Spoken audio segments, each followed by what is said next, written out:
Capítulo 5. Bens patrimoniais. Certa vez comprei um carro, e na primeira viagem que fiz atropelei um cachorro.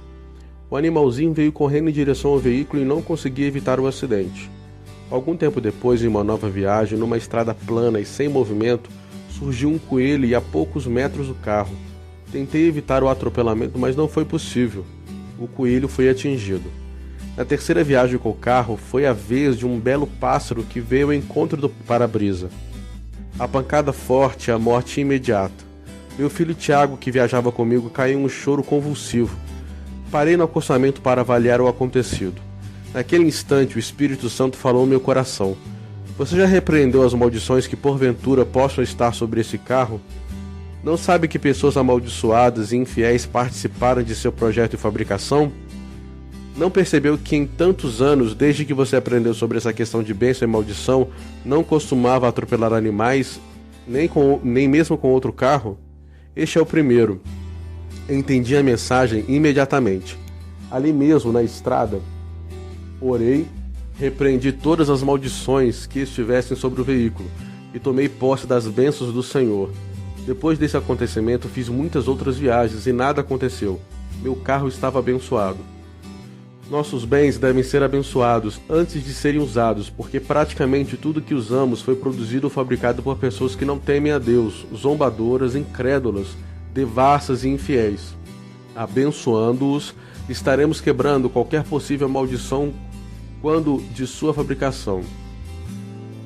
Depois de muito trabalho e dedicação, um irmão em Cristo conseguiu terminar de construir sua bela casa. Pediu então que fosse com ele para abençoá-la. Entramos no carro e dirigimos-nos até lá. Ao chegarmos à entrada, o proprietário acionou o portão eletrônico, ao que observou o moço que levamos conosco.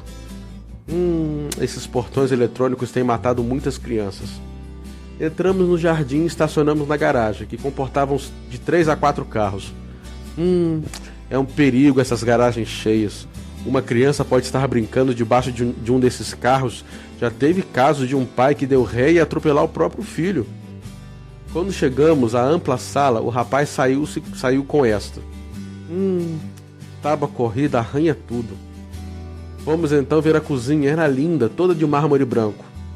Muito bonita agora, mas em pouco tempo vai ficar tudo encardido. Subimos as escadas para ver os quartos.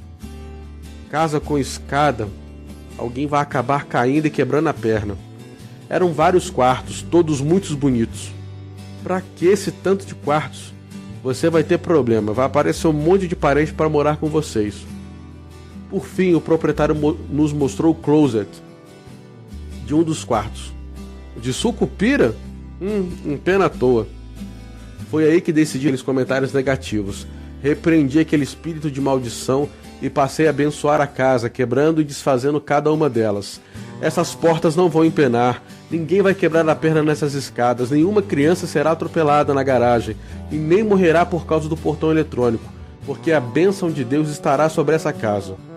Depois o proprietário confessou que à medida que o rapaz ia fazendo aqueles comentários negativos, ele já nem queria mais morar naquela casa. E o próprio rapaz disse que parecia que não era ele que estava falando aquelas coisas. Era como se não quisesse falar, mas saía. Devemos abençoar tudo que possuímos. Bens, móveis, imóveis, grandes ou pequenos. Casas, veículos, carros, imóveis, terrenos, aparelhos domésticos, plantações.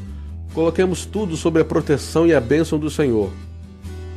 Um homem me procurou e disse: "Pastor, eu tenho uma plantação de cana e ela está raquítica. Meu vizinho também tem uma plantação de cana, é muito grande, só que a dele vai indo muito bem. Ele levou um espírita, um macumbeiro, que percorreu toda a plantação jogando um incenso sobre ela. Desde que o feiticeiro esteve lá, a cana começou a desenvolver. Foi plantada junto com a minha e é 3 vezes maior. Estou preocupadíssimo, bastante temeroso com o prejuízo que eu vou ter com o financiamento que consegui com o banco. Mas não sei o que fazer.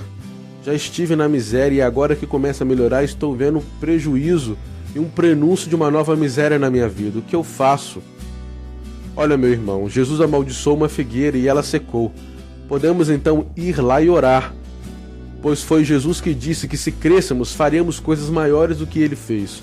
Vou com você à sua plantação, e você vai orar e vai abençoá-la." E fomos. Entramos na caminhonete dele e começamos a orar e caminhar por ela.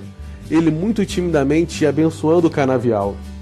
Meu irmão, levante sua voz, declare a bênção a plenos pulmões, incentivei ele. Depois orei, Senhor, tu amaldiçoastes a figueira e o fizestes para ensinar aos discípulos o poder das palavras. Abençoar é fazer o contrário do que fizestes, então eu invoco a bênção sobre essa plantação de cana. E aquele homem tomou posse dessa verdade. Depois de algum tempo ele me escreveu, pastor, eu nunca colhi tanta cana, nunca consegui tanto lucro como agora. Nós não temos ideia do que nossas palavras podem fazer nesse sentido. Essa mesma história foi ouvida por uma senhora do Rio de Janeiro. Vejamos o que ela escreveu. Pastor, eu ouvi sua fita e pensei, será que o pastor Jorge não está exagerando com essa história da cana? Vou ver se isso funciona mesmo. Na frente da minha casa havia nascido um pé de abóbora entre as pedras de construção. Então declarei com certo desdém, eu te abençoo, ó pé de abóbora, e vamos ver o que acontece. Passaram-se os meses e ela esqueceu aquilo. Chegou o tempo de seca e resolveram retomar a construção. Ordenou então os pedreiros que carregassem aquelas pedras para fazer o alicerce. E o que viu deixou a boca aberta, surpresa demais. Pensou que alguém havia colocado as abóboras ali naquelas pedras. Foi aí que o Espírito Santo a fez lembrar o que disse. Correu para dentro e, chorando arrependida, pediu perdão a Deus. Colheu as abóboras e as pessoas ficaram impressionadas com o tamanho delas. Então me escreveu, Pastor Jorge, funciona até com abóboras. Objetos amaldiçoados. Não basta que abençoemos nossos bens, nossos pertences. Precisamos verificar se não temos permitido adentrar em nossos lares objetos que são por natureza amaldiçoados. Objeto que temos de lançar fora, de preferência queimá-los ou destruir. Exemplo. Imagem de escultura ou ídolos. Deus proibiu terminantemente que tenhamos por objeto de culto qualquer imagem à semelhança do homem, de nada que existe nos céus, na terra, nem nas águas, debaixo da terra, imagem de quadros ou gravuras de santos, escultura de Budas, etc. Referência Êxodo 20, versículos 2 a 3. Objetos usados ou levados a centros espíritas ou terreiros de macumba para serem benzidos. Lenços, roupas íntimas, garrafas com chás, patuás, correntes, braceletes, figas, pedras, amuletos em geral.